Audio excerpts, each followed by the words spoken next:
Hello అండి, అందరికీ నమస్తే. నేను మీ పావని. ఈరోజు మన వీడియోలో బీరకాయ కూర ఎలా చేసుకుందామో చూద్దాం. అది మట్టి పాత్రలో. ఫస్ట్గా మట్టి పాత్ర పొయ్యి మీద పెట్టుకొని దాంట్లో కొద్దిగా నూనె వేసుకొని, నూనె వేడెక్కిన తర్వాత దాంట్లో ఉల్లిపాయలు వేసుకొని కొద్దిసేపు ఫ్రై చేసుకోవాలి. ఇవి బ్రౌన్ కలర్ వచ్చేంత వరకు ఫ్రై అయిన తర్వాత కొత్తిమీర, కరివేపాకు, దాంట్లో కొంచెం అల్లం వెల్లుల్లి పేస్ట్, ఇంకా పసుపు సరిపడా వేసుకొని కలుపుకోవాలి.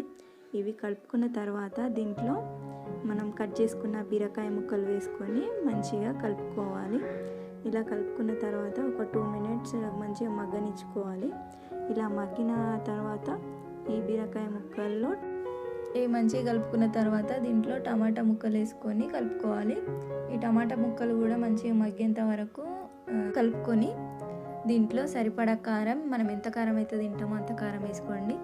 ఆ కారం వేసుకున్న తర్వాత కొంచెం అంత ఉప్పు, సరిపడా ఉప్పు వేసుకున్న తర్వాత కలుపుకొని కొద్దిసేపు మూత పెట్టుకొని మగ్గనివ్వాలి. ఈ మగ్గిన తర్వాత దీంట్లో మనం గ్రేవీ కావాలనుకుంటే గ్రేవీకి సరిపడా కొంచెం వాటర్ వేసుకొని గ్రేవీ పెట్టుకోవచ్చు. లేదు అని అనుకుంటే అట్లనే సన్నటి మంట మీద దాన్ని మగ్గనిస్తే కొంచెం దగ్గరకు అవుతుంది. అయితే మేమైతే నీళ్ళు పోసుకుంటున్నామండి, మాకు కొంచెం గ్రేవీ కావాలనేసి.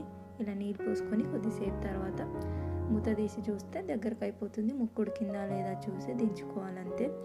ఈ వీడియో కనుక మీకు నచ్చితే లైక్ చేయండి, షేర్ చేయండి, సబ్స్క్రైబ్ చేయండి. ప్లీజ్ కొంచెం సపోర్ట్ చేయండి.